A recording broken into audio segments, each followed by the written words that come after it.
প্রতি বৃহস্পতিবার নিষ্ঠা ভরে সাই বাবার ব্রত করলে সমস্ত দুঃখ কষ্ট দূর হয়ে যায়।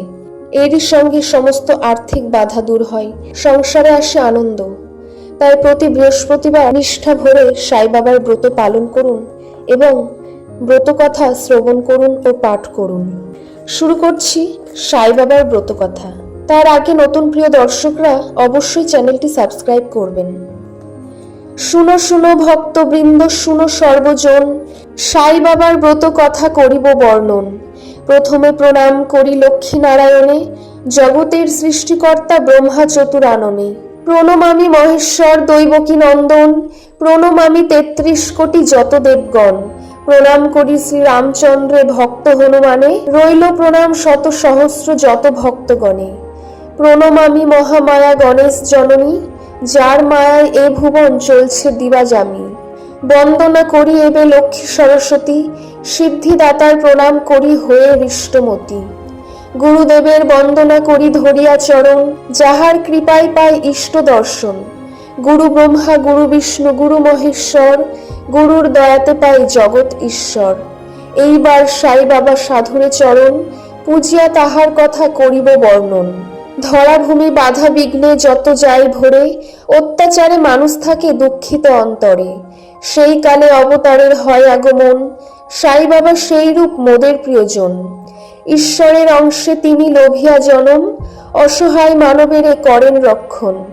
1838 সনে পাথের গ্রামের ঘরে জন্ম নিলেন সাই বাবা ব্রাহ্মণ পরিবারে। মা বাবার খবর পুস্তকে নাই লেখা, মুসলমান সন্ত তাকে করেছিল রক্ষা। পরম স্নেহে যত্নে তিনি শিক্ষা দীক্ষা দিয়ে 16 বছর ছিল তার বুকে ধরে নিয়ে। তারপর একদিন তেজিয়া সেই স্থান, গুরুর আদেশে সাই শিরডিতে যান। আমেদাবাদের শিরডি সর্বজন বিদিত, তথাকার মসজিদে হইলেন স্থিত। শুনি মসজিদ নামে বিখ্যাত সেই স্থানে, দ্বারকামায় নাম তার হলো কালক্রমে। সেইখানে থাকি সদা বিভূতি দেখাইয়া, অগণিত মানবেরে সাই আনিত টানিয়া। জল দিয়া প্রদীপ জ্বালি শূন্য হাতে আনি, রসগোল্লা খাদ্যদ্রব্য সব নাম না জানি। তারপর বলতো শত জ্ঞান গর্ভ কথা, অলৌকিক কার্যেতে মুগ্ধ হতো যত শ্রোতা। শুভ্র বস্ত্র পরতেন সদা কাঁধে ঝোলা, হাতে নিতেন শুধু একটি টিনের থালা। থাকতো লোটা টিনটা আর ছিন্ন কম্বল, মসজিদে থাকতেন পরে এই ছিল সম্বল। ভিক্ষা করে চাল আনি অন্ন রন্ধন করি, পশু পক্ষীকে দিয়ে তবে খেতেন পেট ভরি। কখনো আশ্রিতদের কিছু অন্ন দিয়ে, অর্ধ পেট ভোজনেও থাকতেন তৃপ্ত হয়ে।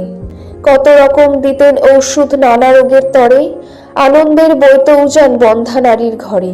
সন্তানহীনা পেল সন্তান, রোগী পেল মুক্তি, তিনিই হলেন সাই বাবা, এমনই তার শক্তি। কত দরিদ্রের দুঃখ লাঘব করেছেন সাই, ব্যবসায়ীর মুখে হাসি তার তুলনা নাই। ত্যাগ বৈরাগ্য শ্রদ্ধা ভক্তি তার জীবনের বাণী, কালের নিয়মে সবই ঘটে শাস্ত্রে বাখনি। ধৈর্য সম নাই জ্ঞান একথা শুনেছি বলতে, ঐশী কৃপা ছাড়া কেউ পারি না পথ চলতে। 58তে দ্বারকামায়ে ধুনি প্রতিষ্ঠিত, সেই ধুনি আজও জ্বলিছে অবিরত।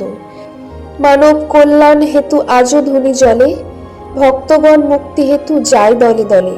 সেই ধুনির ভস্য নিয়ে করিয়া প্রণাম, ফিরে ঘরে লাভ করি অশেষ কল্যাণ। বৃহস্পতিবার শ্রদ্ধায় যে করে সাই পূজা, ধন সম্পদ লাভ করে এ নয় অন্যথা। 11টি বৃহস্পতিবার যে ব্রত কথা পড়ে, সাই বাবার করুণা পায় প্রফুল্ল অন্তরে। যেই জল ব্রত কথা শুনে সারাক্ষণ, সাই বাবার দেখা দিয়ে পূর্ণ করে মন। সাই বাবার ব্রত কথা শ্রবণ করি সবে, তারপর নৈবেদ্য গ্রহণ করিবে। সাই বাবার আরতি দেখি আনন্দিত মনে, পবিত্র হয় জীবন তার মুক্তি পায় ধ্যানে। সাই বাবার ব্রত কথা হইল সমাপন, প্রেমানন্দে জয়তু সাই বলুন সর্বজন। সাই বাবা হরে সাই হরে সাই হরে, হরে দত্ত দত্ত দত্ত হরে হরে।